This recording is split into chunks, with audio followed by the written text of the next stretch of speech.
তাহলে হাবিব ভাই আমি বাড়ি বিলে যাই, জার্নি করে আসা শরীর খুব ক্লান্ত লাগিচ্ছে। আচ্ছা যা, দেখে শুনে থাকিস আর নতুন করে যান কারোর সাথে ঝামেলা পাকাস না। তুই কিন্তু মালটা খুব একটা সুবিধার না। তলে তলে অকাম করিস, তোদনে বললে আমার কাছে আসিস, তুইও জিঙ্কা সবিকও সিংকা। ও ভাই গো, তিনজনের মঙ্গলের জন্য কামটা করছি, বেশি মানুষ নিলে ঝামেলা হয় সেজন্য কাউকে জানাই নাই।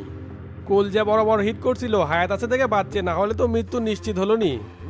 এত বড় রিস্ক নিয়েও মারে পারলাম না, ওয়াকার বাড়া যাবি না। এটা কোনো কথা? এক চোখ তুলে দিচ্ছে দেখেই ভয় পাইছো। না ভাই, এখন না বাজগুজ করেই চলা লাগবি, কিছু ঘটলে তো নিজের সাথেই ঘটে। কাজটা সাকসেস হলে সুযোগ সুবিধা সবগুলি পারলি, সুতনের বেলায় খালি তোতা। সুদন কি তোর শেষ হচ্ছে রে? সামনে আরো অপেক্ষা করিচ্ছে, খালি একটু সবুর কর।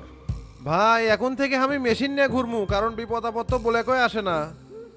শালা সামসুক যেটি দেখমু ওরতে ফেলে দুমু। ভাইয়ের যে ওয়াকামটা করছে এটা মোরার আগ পর্যন্ত ভোলার মতো না। হোসে এলা ধৈর্য ধর, মেলা